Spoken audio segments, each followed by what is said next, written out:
Good morning, everyone. It is the video for your chapter 1 of biology, that is crop production. So in the previous video, we have read about harvesting, threshing, winnowing and storage, that is buffer, stock and so on. So today we will be studying about that increasing crop produce. So the first topic that we will be reading today will be increasing crop produce. तो crop के produce को कैसे increase किया जाए. As we are saying that country में population increase कर रहा है, तो अब उस पॉपुलेशन को इंक्रीज़ जब कर रहा है तो उसके डिमांड्स को भी पूरा करना होगा. तो वो डिमांड को कैसे इंक्रीज़ किया जाए, वो डिमांड्स को फुलफ़िल कैसे किया जाए. तो सबसे बेस्ट मेथड जो है, या वन ऑफ द मेथड जो बोल सकते हैं, एक मेथड है that is by increasing the land under cultivation. ठीक है, जो भी खाली लैंड है उसको कल्टीवेशन में यूज़ कर दिया जाए. लेकिन ज़्यादा अगर लैंड भी अगर कल्टीवेशन में यूज़ करने लगे तो उससे भी प्रॉब्लम होने लगेगा.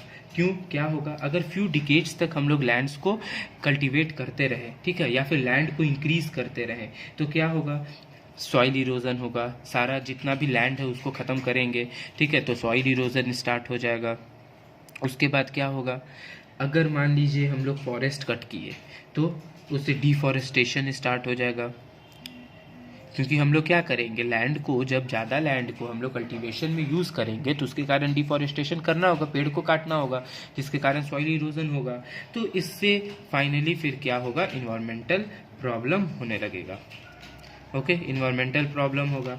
अब जब इन्वायरमेंटल प्रॉब्लम्स होगा तो ये जो है, जो सोल्यूशन है increasing the land under cultivation, ये ज़्यादा दिन तक नहीं चल पाएगा. इस चलते जो अभी हम लोग प्रीवियस वीडियो में पढ़े थे, ठीक है, कुछ मेथड्स जो डिस्कस किए थे, लाइक इरिगेशन फैसिलिटीज़ को इम्प्रूव करने के लिए, फिर मैन्योर्स का यूज़ होना, फर्टिलाइज़र्स का यूज़ होना, ठीक है, फिर नेचुरल मेथड जो हम लोग यूज़ किए थे, crop rotation. Okay, after that this mixed cropping, then field fallow, ये सब कुछ मेथड्स है. एंड आगे और भी किए थे, like increasing this using fertiliser, manure तो किए ही थे. इरिगेशन फैसिलिटी को यूज़ करने के लिए, like sprinkler system, then drip irrigation, ठीक है, वीडिंग यूज़ किए थे. आफ्टर दैट हर्बिसाइड्स जो हम लोग स्प्रे किए थे, वीडीसाइड स्प्रे किए थे, फंजीसाइड स्प्रे किए थे, ठीक है, हार्वेस्टिंग, थ्रेसिंग, विनोइंग, स्टोरेज. तो ये सब जो था, बेटर स्टोरेज फैसिलिटीज़, ठीक है, ऑफ फूड ग्रेन, जो जिसके कारण रिड्यूस कम हो. तो ये सब जो फैसिलिटी जो हम लोग अभी तक डिस्कस किए थे, ये जो था ये इम्प्रूव करेगा क्रॉप प्रोड्यूस को. ठीक है, उसके बाद स्टोरेज अच्छे से करेंगे हम लोग. जब स्टोर अच्छे से करेंगे तो जिसके कारण हम लोग जो फूड ग्रेन है उसका वेस्टेज कम होगा. तो ये जो मेथड बताया गया है लैंड अंडर कल्टीवेशन, ये मेथड सही है बट उतना प्रॉपर करेक्ट नहीं है. मेन जो प्रॉपर है अभी हम लोग डिस्कस कर चुके हैं, ठीक है, इरिगेशन फैसिलिटी को इंक्रीज़ करना, लाइक बाई ड्रिप इरिगेशन, ठीक है, स्प्रिंकल सिस्टम, और आफ्टर दैट जो हम लोग नेचुरल रीगेन, जो मैन्योरिंग करना था, फर्टिलाइजर्स यूज़ करना, पेस्टिसाइड्स यूज़ करना, स्प्रिंकल सिस्टम यूज़ करना, ठीक है, फिर नेचुरल मेथड्स ऑफ मैन्योरिंग जो था, mixed cropping, crop protection, free fallow, ये सब, हर्बिसाइड्स, वीडीसाइड्स स्प्रे करना, फंजीसाइड. तो ये सब जो है, ये सब हम लोग कभी भी कितना भी यूज़ कर सकते हैं, कोई प्रॉब्लम इसमें नहीं होगा. Okay, so recently, however, substantial increase of crop has come about from using the better variety of crop. तो ज़्यादातर अभी जो क्रॉप प्रोड्यूस इंक्रीज़ होना स्टार्ट हुआ है वो हम लोग किए हैं, डैट इज़ फ्रॉम सो इन सब मेथड के साथ साथ और क्या होगा, हम लोग high yield variety of seed, ठीक है, higher yield variety of seed या फिर disease resistant seeds, resistance seed. तो मेनली हम लोग को क्या करना होगा, मेनली हम लोग को प्लांट ब्रीडिंग करना होगा। प्लांट ब्रीडिंग कैसे कर सकते हैं, दो अलग अलग क्रॉप को लेकर जब एक दूसरे से मिक्स्ड करवाएंगे, ठीक है, तो उससे क्या होगा, क्रॉप ब्रीडिंग होगा, प्लांट ब्रीडिंग होगा। प्लांट ब्रीडिंग होगा जिसके कारण क्या होगा, जो क्रॉप है हमारा वो अच्छे से ग्रो कर पाएगा, अच्छे से high resistance, high yield variety of crop, ठीक है, better various crop resistance, disease उसको नहीं होगा। And in the future also the development of still better varieties expected to be maintain of the increasing crop. और future में भी क्या होगा, हम लोग और बेटर क्रॉप प्रोडक्शन यूज कर सकते हैं, ठीक है। एंड प्लांट ब्रीडिंग, ब्रीडिंग का मतलब क्या हो जाता है, ब्रीडिंग का मतलब सिंपल हो जाएगा, that is producing of spring, producing of spring, ठीक है। ऑफ स्प्रिंग को प्रोड्यूस करना, इसका मतलब ब्रीडिंग हो गया। तो जब अलग अलग प्लांट को हम मिक्स कर कर उसको जब हम ब्रीड करवाएंगे तो उससे क्या हो जाएगा, उसको हम लोग क्या बोलेंगे, वो हमारा हो जाएगा that is plant breeding. A plant breeding, scientists have also controlled the reproduction in plants and animals so that they have required characteristics. Scientist क्या करे, ये नहीं कि सारे प्लांट को ब्रीड करवा दे रहे, कुछ कुछ प्लांट्स को ही वो लोग ब्रीड करवाते हैं, जिसके कारण जो भी क्रॉप ग्रो हो वो अच्छे से हो। इस चलते उस मेथड को एक हाइब्रिडाइजेशन लाया गया, मीन्स यू कैन से कि उस टेक्निक में हाइब्रिडाइजेशन लाया गया। लाइक नेक्स्ट जो हम लोग टॉपिक पढ़ेंगे हाइब्रिडाइजेशन। हाइब्रिडाइजेशन का मतलब क्या हो जाएगा, तो हाइब्रिडाइजेशन का मतलब क्या हो गया, हाइब्रिडाइजेशन क्या है, तो it is a technique, it is a technique used for developing new varieties of crop bye cross breeding two different varieties। Means ये एक ऐसा टेक्निक है जिसमें नए वैरायटी को हम लोग प्रोड्यूस करते हैं, जिसमें बहुत सारे डिफरेंट टाइप्स ऑफ प्लांट्स को या क्रॉप्स को हम लोग क्या करेंगे, एक दूसरे से क्रॉस ब्रीड करवाते हैं और फाइनली एक नया वैरायटी का क्रॉप प्रोड्यूस होता है। तो by cross breeding a new variety can be made to have a desired characteristic. अब वो जो न्यू वैरायटी आएगा उसके एक डिफरेंट कैरेक्टरिस्टिक होगा, ठीक है, अलग ही इसका पहचान होगा, अपने जो वो पेरेंट्स थे उससे अलग वैरायटी का वहाँ पर यू कैन से एक नया क्रॉप प्रोड्यूस होगा।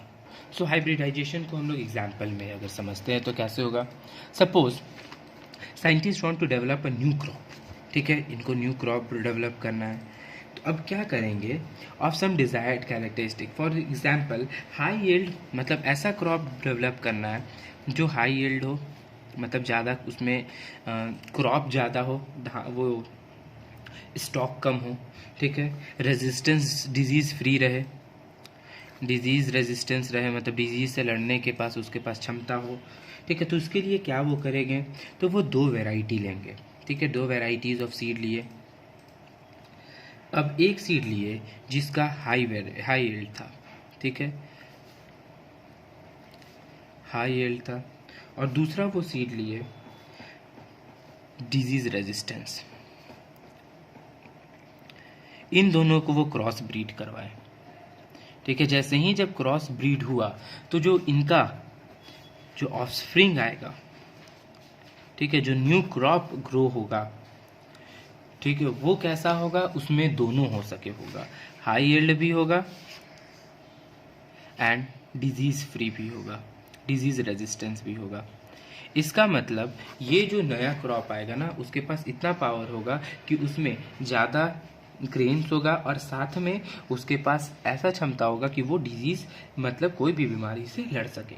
And cross breeding between the two is done in order to develop a new variety. हमेशा याद रखिएगा जो क्रॉस ब्रीडिंग हुआ ये हमेशा एक नए वेराइटी को, ठीक है, डेवलप करने के लिए, एक नया वेराइटी का क्रॉप्स कैरेक्टरिस्टिक्स का क्रॉप डेवलप करने के लिए हम लोग ये करते हैं ज़्यादातर। And to prevent self fertilisation anther of one variety of the plant are removed by the process called emasculation. तो इमैस्कुलेशन क्या हो गया, इमैस्कुलेशन का मतलब क्या हो गया कि ये एक ऐसा प्रोसेस है जिसमें एंथर जो है ना उसी को हटा दिया जाता है। ठीक है, एंथर हटा दिया जाएगा। लाइक एक प्लांट है, एक जब फ्लावर है उसका जब फर्टिलाइजेशन कैसे होगा, जब एंथर स्टिग्मा, ठीक है, ओव्यूल ओवरी से जब मिक्स होगा तभी होगा।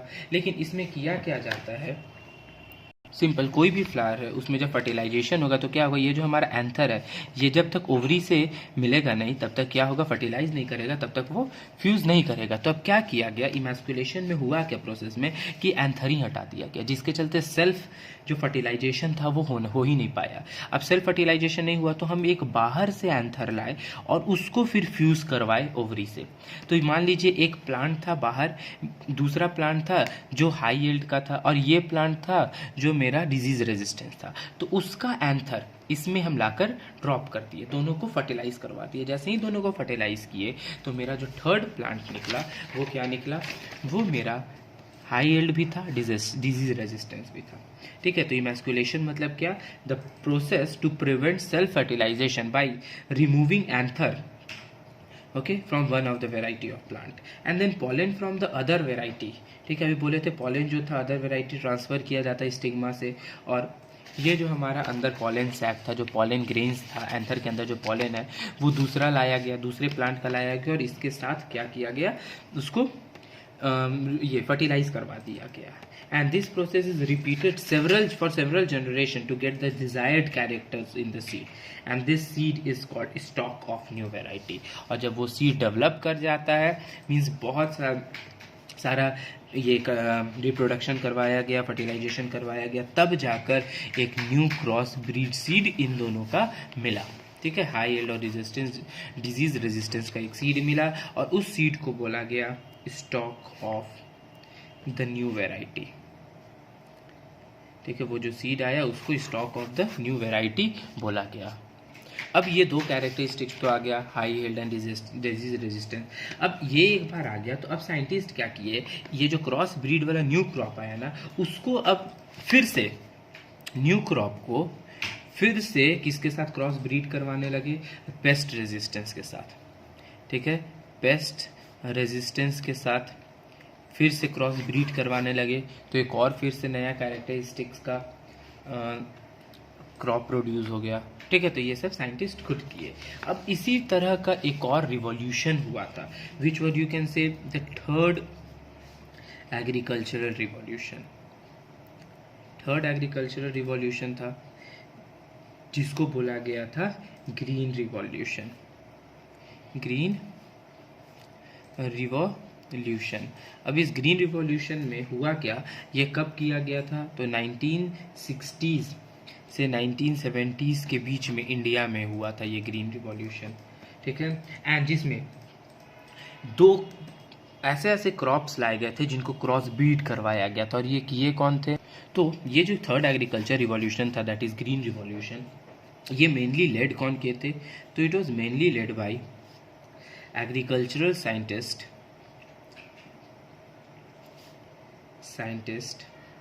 जिनका नाम था MS स्वामीनाथन।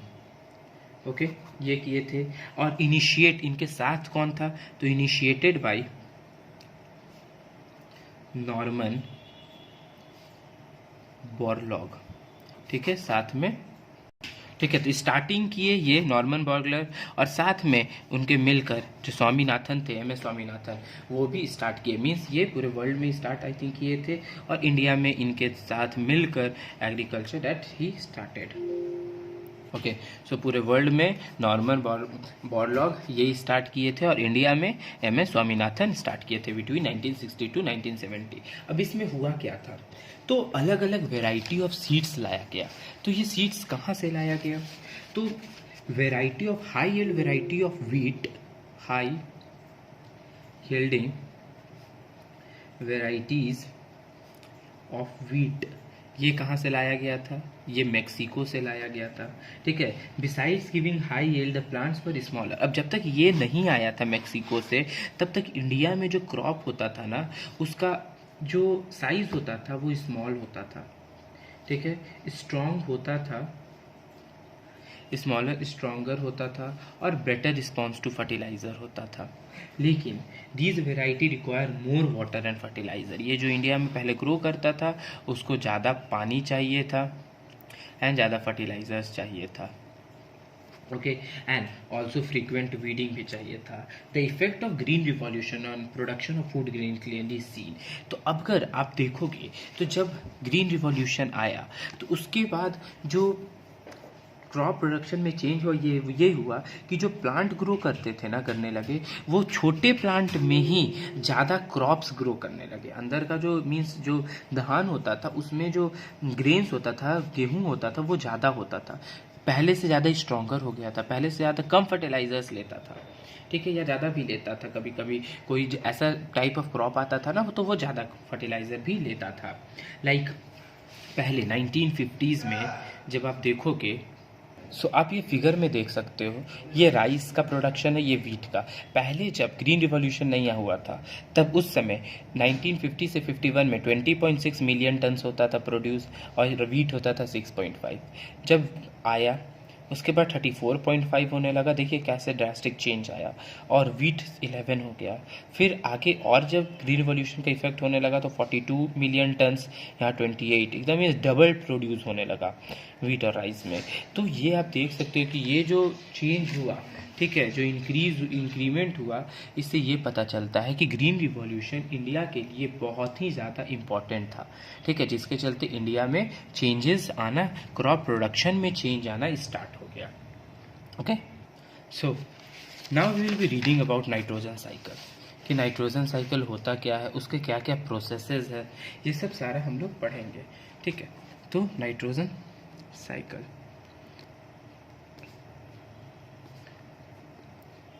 Nitrogen cycle.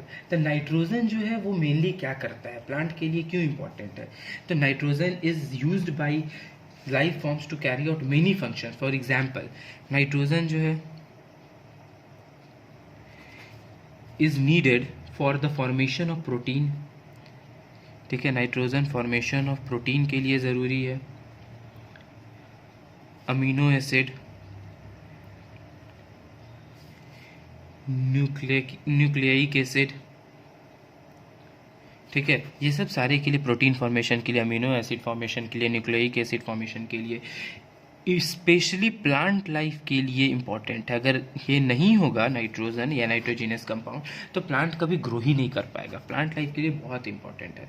तो एज एयर जो है वो 78% नाइट्रोजन कंटेंट करता है, ठीक है, नाइट्रोजन कंटेंट करेगा। Yet nitrogen is in it gaseous form is almost entirely unusable form of life. Nitrogen है 78%, लेकिन ये एक अनयूजेबल फॉर्म में है।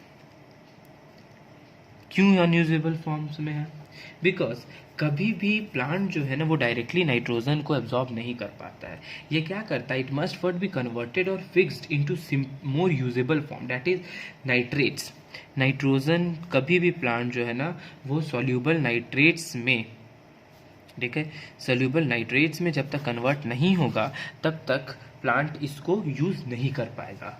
एंड जो प्रोसेस यहाँ पर हो रहा है means the process of converting nitrogen into a form in which it can be used by plant, इसको क्या बोलते हैं, इज कॉल्ड नाइट्रोजन फिक्सेशन। तो नाइट्रोजन फिक्सेशन किसको बोलते हैं, उस प्रोसेस को जब नाइट्रोजन जो है, जो एयर में नाइट्रोजन प्रेजेंट है वे वैसे फॉर्म में कन्वर्ट हो जा रहा है जो प्लांट जिसको यूज कर सकते हैं, मीन सॉल्यूबल नाइट्रेट्स में, ठीक है, नाइट्रोजेनियस कंपाउंड में जब नाइट्रोजन कन्वर्ट हो रहा है उस प्रोसेस को हम लोग नाइट्रोजन फिक्सेशन बोलते हैं। And in nature nitrogen fixation is done by specified bacteria in the soil. Mainly एक बैक्टीरिया है जिसका नाम है राइजोबियम।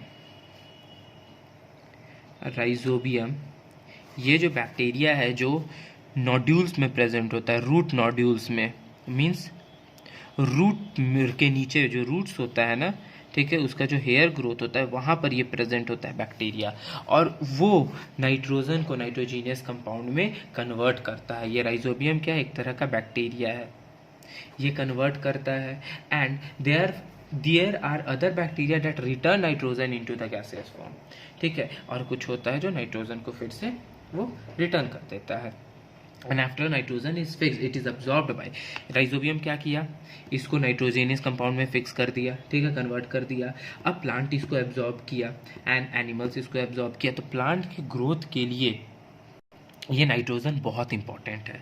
तो नाइट्रोजन क्या किया, नाइट्रोजीनियस कंपाउंड जो है वो प्लांट इसको एब्जॉर्ब कर लिया। And the cycle of nitrogen being fixed and used by animal plant and later returned to the atmosphere, means पहले क्या हो रहा है, नाइट्रोजन है, बैक्टीरिया इसको कन्वर्ट किया नाइट्रेट्स में या सॉल्यूबल नाइट्रेट्स में, ओके, फिर ये यूज़ हुआ, एनिमल्स यूज़ किए, प्लांट्स यूज़ किए। अब ये एनिमल प्लांट्स फिर से एयर में ये नाइट्रोजन को ट्रांसफ़र कर देगा। तो ये यहाँ पर देखिए ये साइकिल एक चल रहा है। ये जो साइकिल चलता है ना, इसी को बोला जाता है nitrogen cycle. Means the cycle या the cyclic process of nitrogen being fixed used by plants and animals and later returned to the atmosphere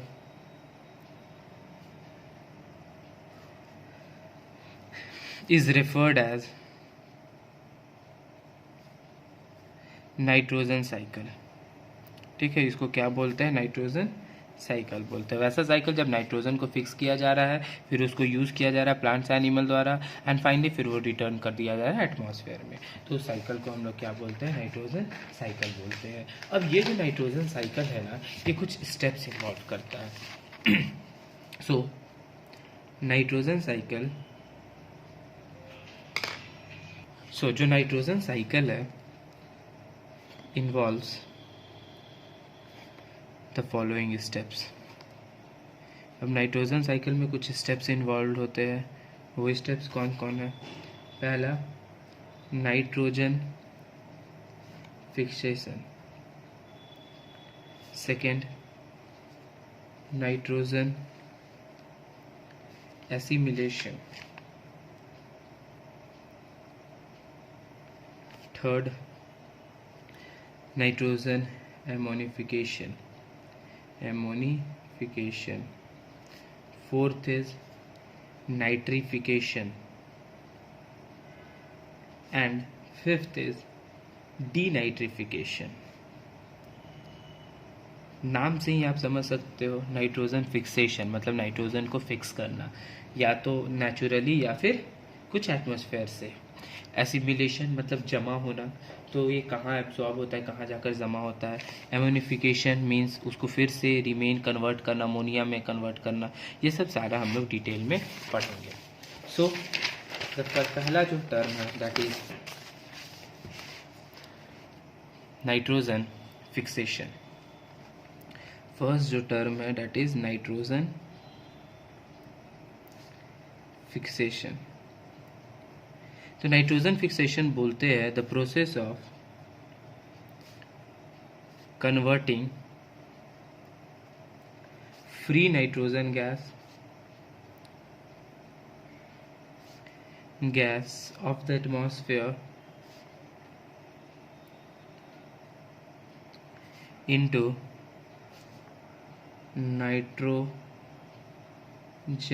into nitrogen compounds। ठीक है, the process of converting free nitrogen gas off the atmosphere into nitrogen compound, मतलब जो atmosphere में nitrogen present है उसको जब हम nitrogenous compound में कन्वर्ट कर रहे हैं उसको क्या बोला जाता है, नाइट्रोजन फिक्सेशन बोला जाता है।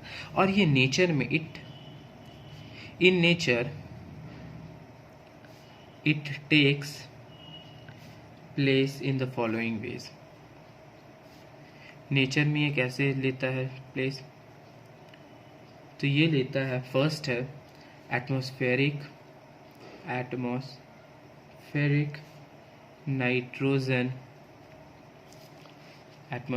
Nitrogen fixation. तो एटमॉस्फेयर से कैसे नाइट्रोजन फिक्सेशन होता है, तो the best example is lightning. ठीक है, जब भी लाइटनिंग होता है तब क्या होता है, लाइटनिंग जब होता है तो हाई टेम्परेचर होता है लाइटनिंग का। ठीक है, अब जब ये हाई टेम्परेचर फॉल करता है ग्राउंड पे, ठीक है, जब प्रेजेंस में आता है ऑक्सीजन के, तब लाइटनिंग में क्या होता है प्रेजेंट, नाइट्रोजन गैस होता है।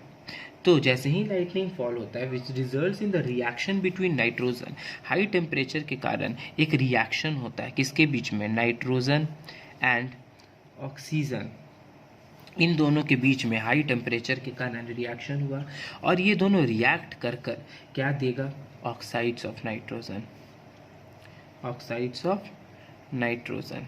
ठीक है, मीन्स जब भी लाइटनिंग हुआ, लाइटनिंग में हाई टेम्परेचर होता है, लाइटनिंग का पता ही है बहुत ज़्यादा टेम्परेचर होता है, इट कैन किल अस अगर हमारे ऊपर गिरा तो हाई टेम्परेचर होने के कारण उस समय सिंस एयर में प्रेजेंट है, नाइट्रोजन भी प्रेजेंट है, ऑक्सीजन भी प्रेजेंट है, तो दोनों के बीच में केमिकल रिएक्शन होगा।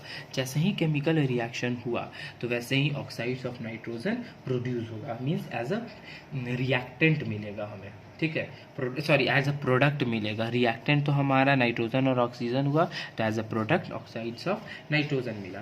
And this dissolves in rain water forming dilute nitric acid. And finally ये जो ऑक्साइड्स ऑफ नाइट्रोजन है, ठीक है, ये रेन वाटर के साथ रिएक्ट करता है, ऐड होता है किसके साथ, रेन वाटर के साथ, और जैसे ही रेन वाटर के साथ मिक्स होता है तो ये बना देता है डाइल्यूट नाइट्रिक एसिड।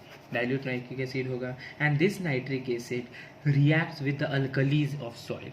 और ये नाइट्रिक एसिड है, ये अल्कलीज के साथ रिएक्ट करेगा। अल्कलीज किसको बोलते हैं, वो बेसेस जो सोल्यूबल है वाटर में, लाइक लाइमस्टोन।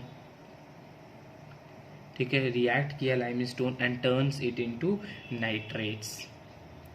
मीन्स एक लंबा प्रोसेस। अगर सिंपल इक्वेशन से समझे तो क्या होगा, नाइट्रोजन और ऑक्सीजन दोनों एयर में प्रेजेंट है, दोनों में जब रिएक्शन हुआ हाई टेम्परेचर के कारण तो ये नाइट्रोजीनस कंपाउंड देगा, मीन्स ऑक्साइड ऑफ नाइट्रोजन दिया। अब ये जो ऑक्साइड ऑफ नाइट्रोजन है ये रिएक्ट हुआ किससे, ऑक्सीजन से। ऑक्सीजन कहाँ प्रेजेंट है, रेन वाटर। ये जैसे ही रिएक्ट हुआ रेन वाटर से, ठीक है, तब क्या दे दिया, 2NO2।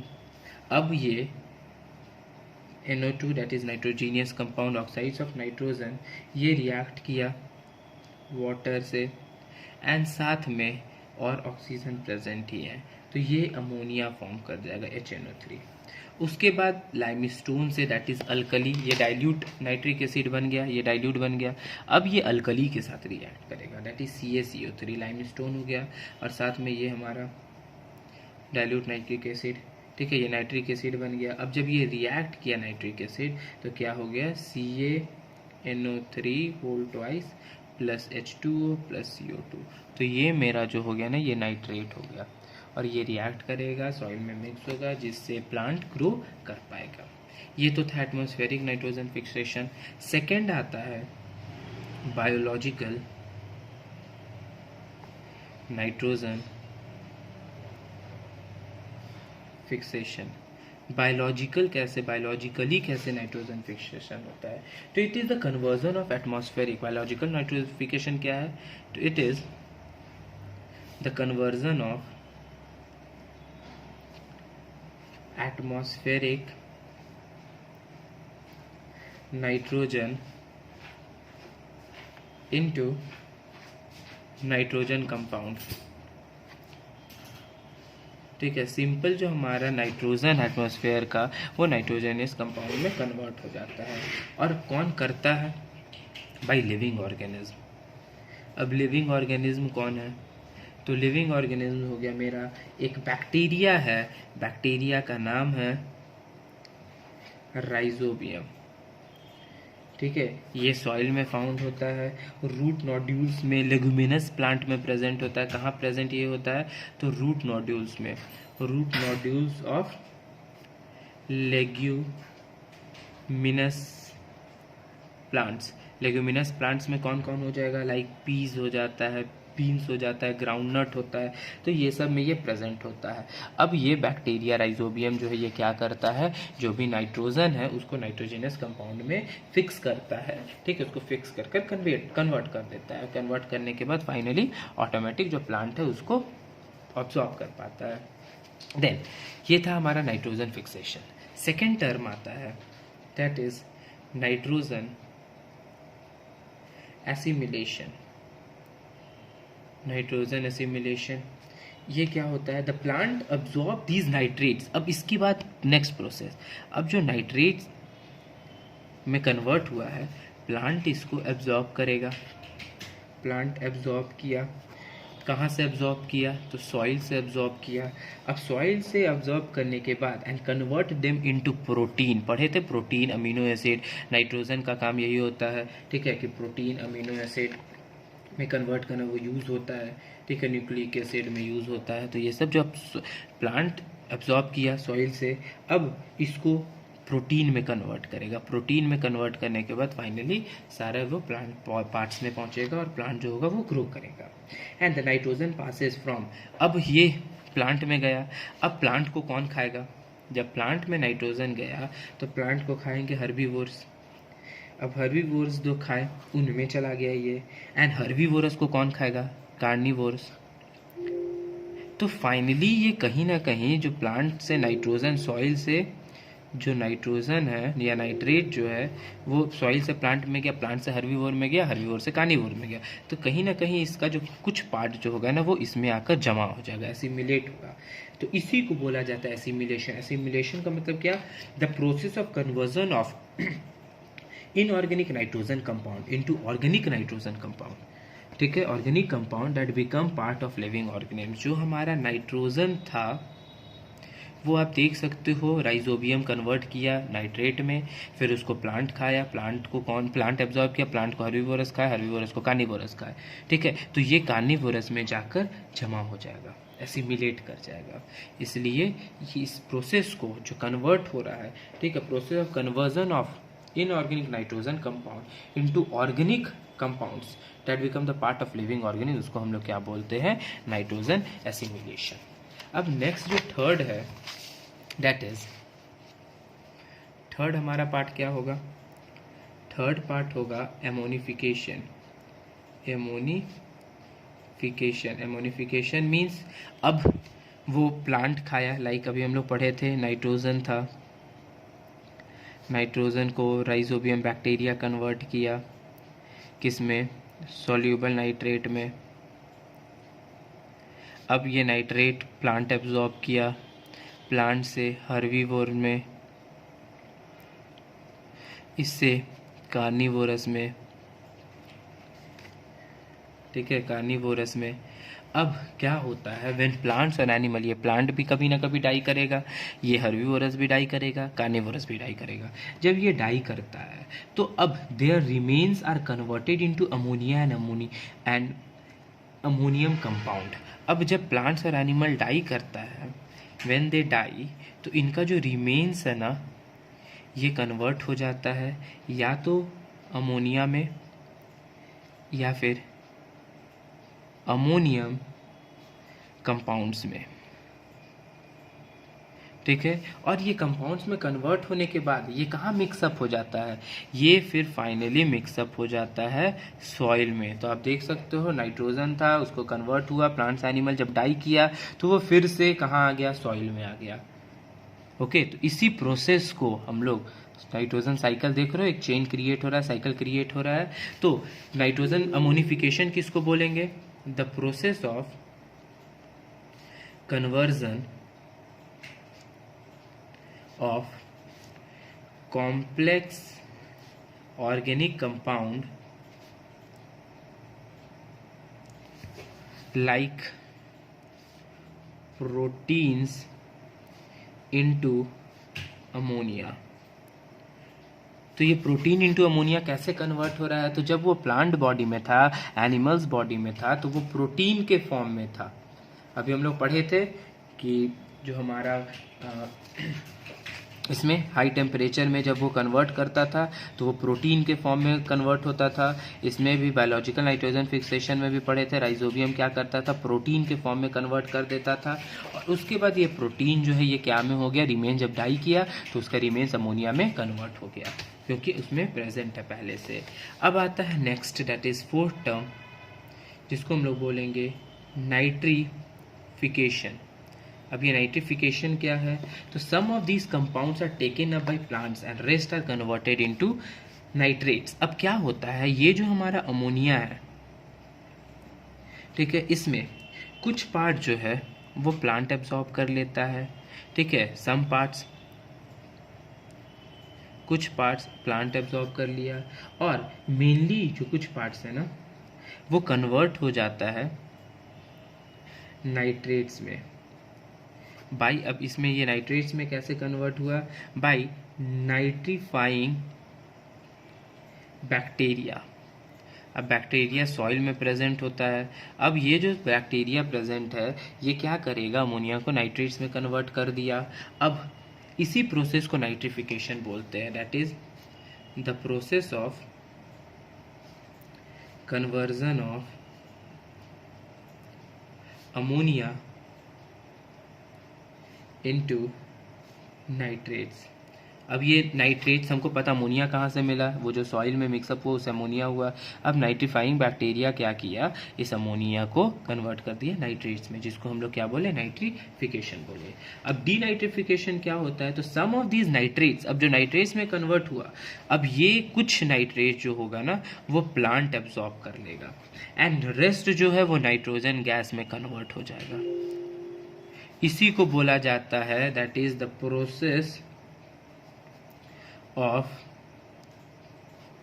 Conversion of nitrates into nitrogen gas.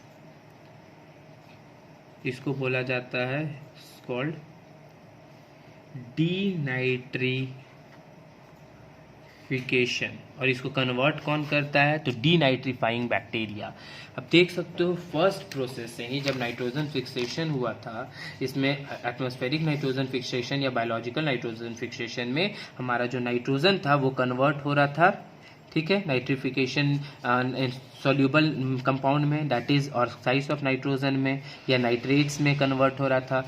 अब ये नाइट्रेट्स फिर क्या हो रहा था, राइजोबियम इसको सॉल्यूबल कंपाउंड में कन्वर्ट कर दिया था। उसके बाद ये प्लांट से एनिमल में हुआ, उसके बाद फिर अमोनिफिकेशन हुआ, जब एनिमल डाई किया तो वो जो नाइट्रेट था, ठीक है, वो जो प्रोटीन था वो क्या में मिक्सअप हो गया, वो डाई करने के बाद अमोनिया में कन्वर्ट हुआ। अब ये अमोनिया फिर से कन्वर्ट हुआ नाइट्रेट में। अब ये नाइट्रेट जो था वो फिर से नाइट्रोजन कंपाउंड, नाइट्रोजन गैस में कन्वर्ट हो गया। तो आप देख सकते हो यहाँ पर एक, ठीक है, तो ये पूरा जो सर्कल हुआ, तो ये जो पूरा साइकिल था उसको हम लोग क्या था, नाइट्रोजन साइकिल।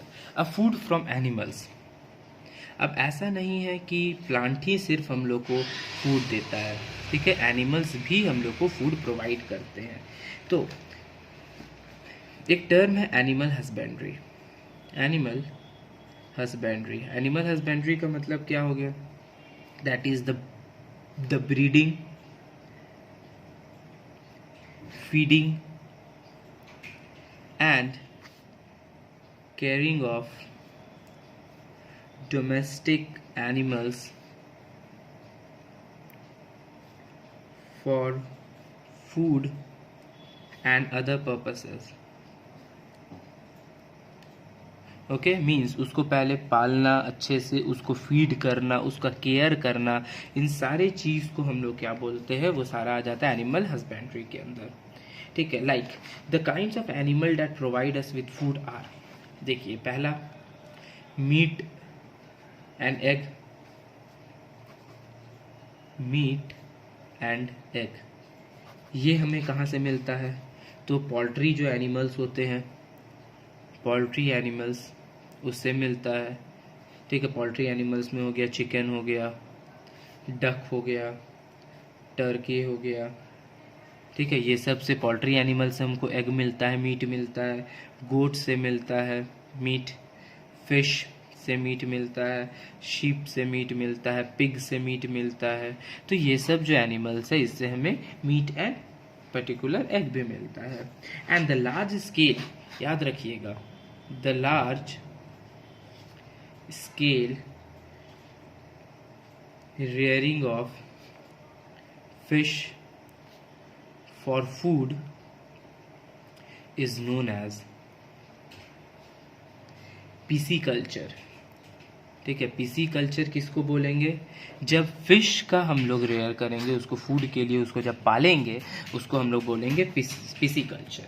ठीक है, अब मीट और एग तो हो गया, साथ में हम लोग को एनिमल और क्या देता है? साथ में एनिमल्स हम लोग को मिल्क भी प्रोवाइड करता है। ठीक है, तो दैट इज मिल्च एनिमल। उन एनिमल्स को हम लोग क्या बोलते हैं? Milch animals. मिल्च एनिमल्स में कौन कौन हो गया? काऊ हो गया, बफलो हो गया, गोट हो गया, कैमल हो गया। तो ये सब जो एनिमल्स है ना, ये हम लोग को मिल्क भी प्रोवाइड करते हैं। तो milk is also use for large number of dairy product. ठीक है, मिल्क सिर्फ हम लोग ड्रिंक मिल्क से ही नहीं होता है, उसके लिए बहुत सारा डेयरी प्रोडक्ट भी यूज़ होता है। डेयरी प्रोडक्ट्स यूज़ होता है लाइक बटर, चीज़, कर्ड, घी। ठीक है, ये सब सारा हम लोग को उससे मिलता है। बिसाइड मिल्क एनिमल, जो मिल्चिंग एनिमल है, उसके अलावा हनी बी, हनी बीज भी क्या करता है? हम लोग को प्रोवाइड करता है, प्रोवाइड हनी। ठीक है, तो large scale rearing of honey बीज इज कॉल्ड एपीकल्चर। तो आपका पिसीकल्चर क्या था? Large scale rearing of fish, उसको पिसीकल्चर बोलते थे, और large scale rearing of honey bee जब होगा तो उसको एपीकल्चर बोलेंगे। सो आपका ये चैप्टर यहाँ पर ख़त्म होता है। That's all for today, thank you.